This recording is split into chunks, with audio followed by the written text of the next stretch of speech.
রানী, অনেক বছর তো কেটে গেল, আমাদের কোনো সন্তান হলো না। কত ডাক্তার, কবিরাজ, বৈদ্য দেখালাম, তাই আমি সিদ্ধান্ত নিয়েছি আমি দ্বিতীয় বিবাহ করব। আশা করি তোমার কোনো আপত্তি থাকবে না। তুমি অনুমতি দিলে আমি বিবাহের আয়োজন করব। মহারাজ, আমার কোনো আপত্তি নেই। এত বছরেও আমি আপনাকে কোনো সন্তান দিতে পারিনি, এজন্য আমি দুঃখিত। আপনি রাজা, আপনার উত্তরাধিকার তো লাগবে। তবে আপনার কাছে আমার একটা অনুরোধ, আর 6 মাস আমাকে সময় দিন। তারপর রানী এক মন্দিরে ব্রত করে। সেখানে একজন অগ্নি সাধক আছে। রানীর ব্রতে অগ্নিসাধক হাজির হয়। মা, আমি জানি তুই নিঃসন্তান। সন্তানহীনতা তোকে ব্যাকুল করেছে। সন্তান হবে মা, একটা নয় 2টা কন্যা সন্তান হবে। তোর সন্তানের যখন 16 বছর পূর্ণ হবে, তখন তারা জীবন সংকটে পড়বে। তখন তোর সবথেকে প্রিয়জনকে বলি দিতে হবে। পারবি তুই তখন দিতে?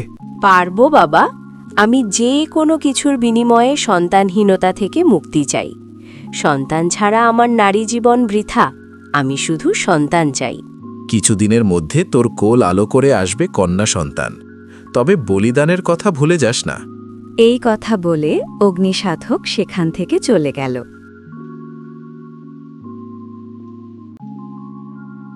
কিছুদিনের মধ্যে রাজ্য জুড়ে আনন্দ ছড়িয়ে পড়ল।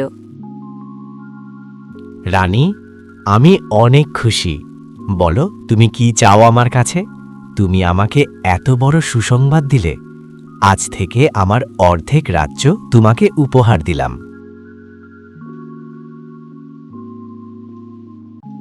আজ আমি অনেক খুশি। রাজবংশের উত্তরাধিকার আসছে। এই খুশিতে আমি আমার রাজ্যের সকল প্রজাদের ভোজন করাবো। মন্ত্রী, এই ভোজনে কোনো প্রজা যেন বাদ না পড়ে। সকল প্রজাদের নিমন্ত্রণ পাঠাও, আর আগামীকাল ভোজনের। মহারাজ, আপনি কোনো চিন্তা করবেন না। আমি সকল ব্যবস্থা করব। কোনো প্রজা বাদ পড়বে না। ভোজনে কোনো ত্রুটি হবে না। আমি আজই পুরো রাজ্যে ঘোষণা করে দেব। একটি বিশেষ ঘোষণা। আগামীকাল রাজা চন্দ্রবর্মন তার প্রজাসাধারণের জন্য এক বিশাল ভোজনের আয়োজন করেছে। এই ভোজনে সকল প্রজাসাধারণকে নিমন্ত্রণ করা হলো। একটি বিশেষ ঘোষণা। আগামীকাল রাজা চন্দ্রবর্মন।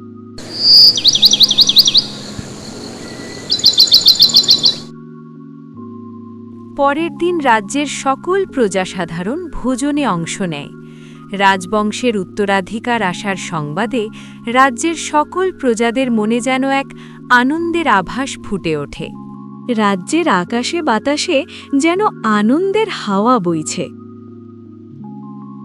কিছুদিনের মধ্যে রানীর কোল আলো করে আসলো যমজ 2 রাজকন্যা।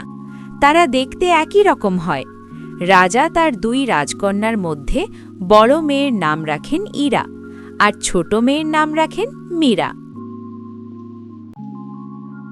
2 রাজকন্যা ইরা আর মীরাকে নিয়ে রাজা রানীর সুখে দিন কাটছে। রাজকন্যারাও দিন দিন বড় হচ্ছে। রাজা রাজজ্যোতিষীকে ডাকে রাজকন্যা ইরা ও মীরার ভাগ্যে কি আছে জানার জন্য। রাজজ্যোতিষী, আমার 2 রাজকন্যা ইরা ও মীরা বড় হচ্ছে। ওদের মধ্যে কাকে আমি সিংহাসনে বসাবো? আমার 2 মেয়েই যথেষ্ট বুদ্ধিমান, ধৈর্যশীল ও ন্যায়পরায়ণ। আমি সিদ্ধান্ত নিতে পারছি না। তাই তোমার কাছে জানতে চাই আমার 2 মেয়ের ভাগ্য। কে কিরকম হবে আমাকে বলো। মহারাজ, 2 রাজকন্যা নিঃসন্দেহে এই সিংহাসনের যোগ্য। তবে আপনার ছোট রাজকন্যা মীরার ভিতরে একটা অলৌকিক শক্তি আছে, যা দিয়ে তিনি যে কোনো পরিস্থিতিতে নিজেকে রক্ষা করতে পারবে।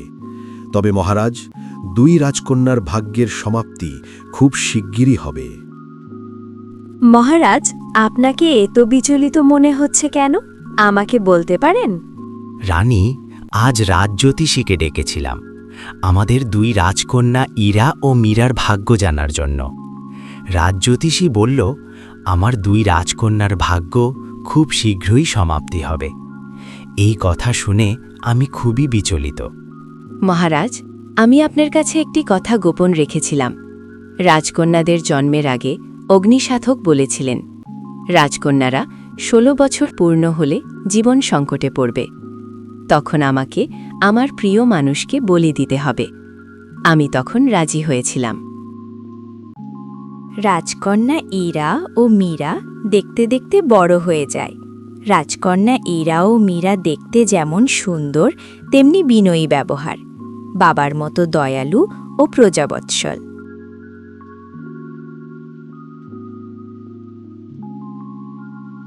রানী চন্দ্রাবতী রাজকন্যা ইরা ও মীরাকে নিয়ে মন্দিরে পুজো দিতে যায়।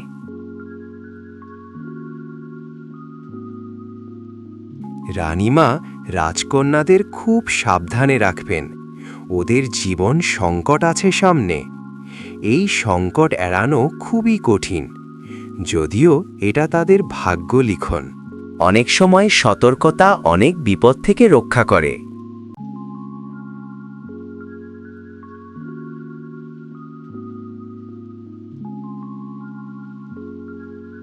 মা, আমাদেরকে কি ডেকেছেন? আপনাকে এত চিন্তিত লাগছে কেন? কোনো বিষয় নিয়ে আপনি কি দুশ্চিন্তায় আছেন? রাজকন্যা ইরা, মীরা, তোমরা একটু সাবধানে থাকবে। তোমরা রাজপ্রাসাদের বাইরে যাবে না। যেখানে যাবে আমাকে বলে দাসীকে সঙ্গে নিয়ে যাবে। তোমরা এখন বড় হয়েছ মা, তোমাদেরকে নিয়ে আমার দুশ্চিন্তা হয়।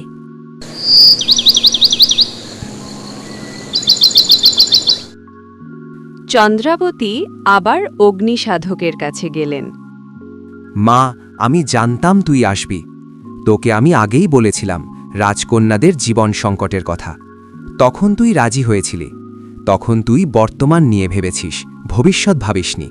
বাবা, আমি তখন সন্তানহীনতায় অন্ধ ছিলাম, তাই শুধু বর্তমানটাই ভেবেছি, ভবিষ্যৎ ভাবিনি। যদি তখন ভবিষ্যৎ ভাবতাম তাহলে আজকে এই দিন দেখতে হতো না। বাবা, কোনো তো উপায় থাকবে আমার রাজকন্যাদের ভাগ্য ফিরে পাওয়ার।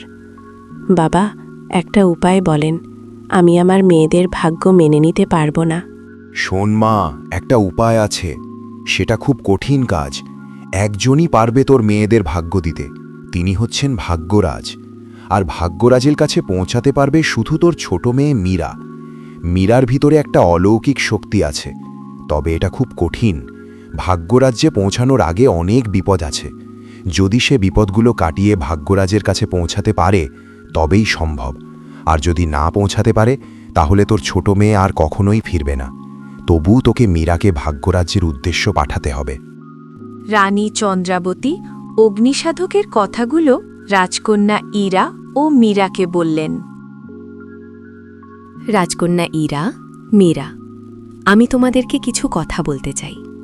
তোমাদের জন্মের আগে এক সাধক বলেছিল, তোমাদের 16 বছর পূর্ণ হলে তোমাদের জীবন সংকট হবে। তোমাদের ভাগ্য ফিরে আনতে যেতে হবে ভাগ্যরাজের কাছে। সেখানে যেতে পারবে শুধু মীরা। তবে এটা অনেক কঠিন কাজ।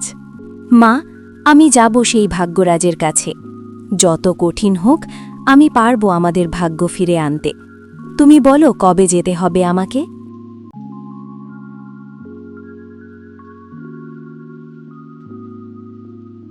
রাজকন্যা ইরা ও মীরা তাদের ভাগ্যের কথা ভাবছে। মীরা কি পারবে ভাগ্যরাজের কাছে গিয়ে তাদের ভাগ্য ফিরে আনতে?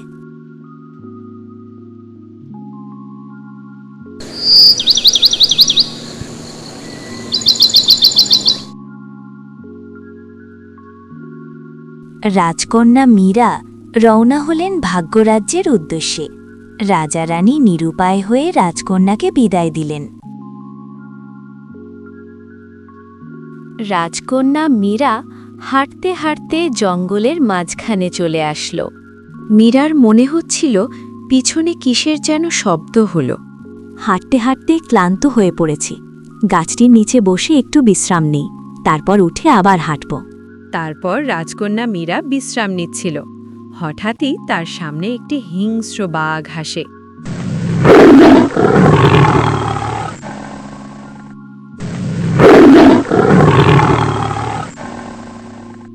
কে তুমি? তোমার সামনে একটি বাঘ হেসে হুঙ্কার দিচ্ছে, তুমি একটুও ভয় পেলে না। মানুষের তো এত সাহস হতে পারে না। আমি একজন মানুষ, আমি জানতাম তুমি আমাকে খাবে না, কারণ আমি ভাগ্য বিশ্বাস করি, আর আমি আমার ভাগ্য জানি। তাই তো আমি ভাগ্যরাজের কাছে যাচ্ছি আমার ভাগ্য ফিরে আনতে। তুমি কি আমাকে সাহায্য করতে পারো? আমি তোমাকে অবশ্যই সাহায্য করব। তুমি তোমার ভাগ্যের প্রতি এতটাই আত্মবিশ্বাসী, যা একটি বাঘের মুখে পড়েও এতটুকু কমেনি। আত্মবিশ্বাসী মানুষ অবশ্যই সফলকাম হবে। আমার দোয়া সবসময় তোমার সাথে থাকবে। এবার বলো, তুমি একটি বাঘ হয়েও মানুষের মতো কিভাবে কথা বলছো, আর আমাকে ভাগ্যরাজের কাছে পৌঁছানোর পথ বলে দাও। আমি কিভাবে কথা বলছি পরে সব জানতে পারবে। এবার তুমি ভাগ্য রাজ্যের উদ্দেশ্যে রওনা হও। সামনে একটি জঙ্গল পেরিয়ে এক বিশাল মরুভূমি, তারপর ভাগ্যরাজ্য। তারপর রাজকন্যা মীরা জঙ্গলে হাঁটতে হাঁটতে এক বৃদ্ধের কাঁতরানো শব্দ শুনতে পায়। মীরা এগিয়ে গিয়ে দেখে, চাচা, কি হয়েছে আপনার? এই গভীর জঙ্গলে আপনি একা কি করছেন? এখানে তো জঙ্গলের হিংস্র প্রাণীরা আপনাকে আক্রমণ করতে পারে। মা, আমি জঙ্গলে পথ ভুলে আটকে গেছি। এই জঙ্গল পার হলেই আমার বাড়ি। তুমি কি আমাকে বাড়িতে পৌঁছে দেবে? তারপর মীরা বৃদ্ধকে সাথে নিয়ে তার বাড়ির দিকে চললেন।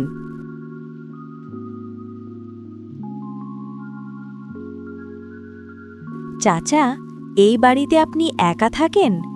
বাড়িতে কাউকে দেখছি না যে। আপনি এখন আপনার বাড়িতে বিপদমুক্ত। চাচা, আমি এখন আসি। আমাকে আবার ভাগ্যরাজ্যে যেতে হবে। আমাকে দোয়া করবেন। আমি একাই থাকি মা, আমার এই জগতে কেউ নেই। ঠিক আছে মা, তুমি এবার যাও। তোমার জন্য দোয়া রইল। তুমি যেন তোমার কাজে সফল হও। তুমি তোমার সফলতার খুব নিকটে।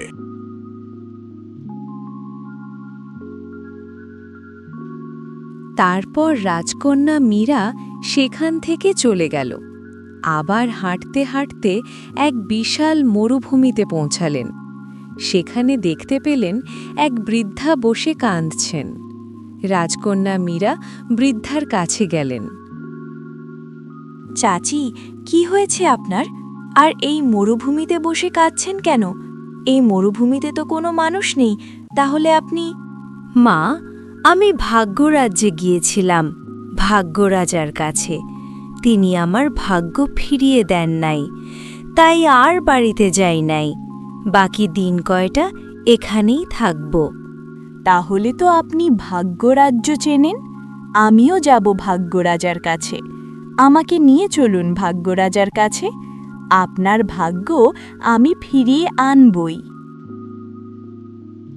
তারপর সেই বৃদ্ধা রাজকন্যা মীরাকে নিয়ে ভাগ্যরাজ্যে গেলেন।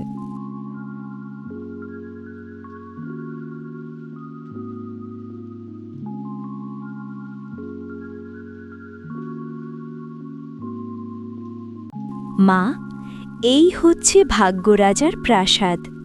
এর ভিতরে ভাগ্যরাজা সবার ভাগ্য লেখেন।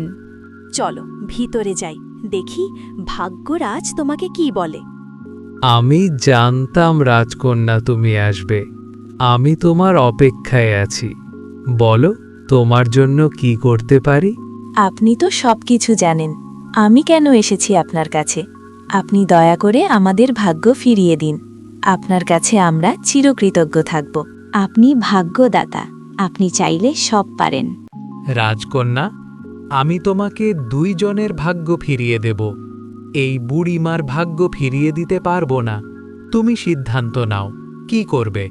ভাগ্যরাজ, আপনি এই বুড়িমার ভাগ্য আর রাজকন্যা ইরার ভাগ্য ফিরিয়ে দিন।